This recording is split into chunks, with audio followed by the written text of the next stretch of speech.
বিকেলে বেনাপোল থেকে ছেড়ে আসা ঢাকা অভিমুখী ইন্টারসিটি রূপসী বাংলা এক্সপ্রেস ট্রেনটি ভাঙা জংশন রেলওয়ে স্টেশনে 13 নম্বর লোকোমোটিভ, আমার পছন্দের একটা লোকোমোটিভ নিয়ে সে প্রবেশ করতেছে।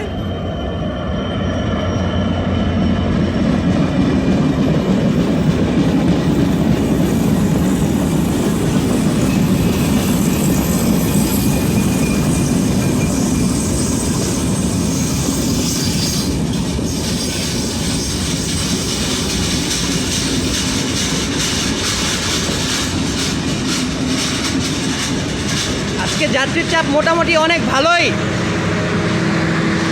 তো নেমে যাব নিচে, ট্রেনে ওঠা লাগবে।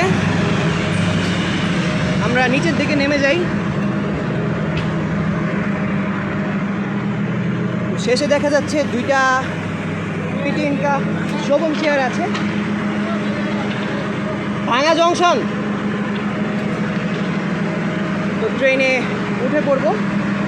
আমরা দেখতে পাচ্ছি রূপসী বাংলা এক্সপ্রেস ট্রেনটি ভাঙা জংশনে ওয়েট করতেছে। 2 মিনিট হল্ট দিয়ে কিন্তু ট্রেনটা ছেড়ে দিবে। প্ল্যাটফর্মে কেন দিল না জানি না।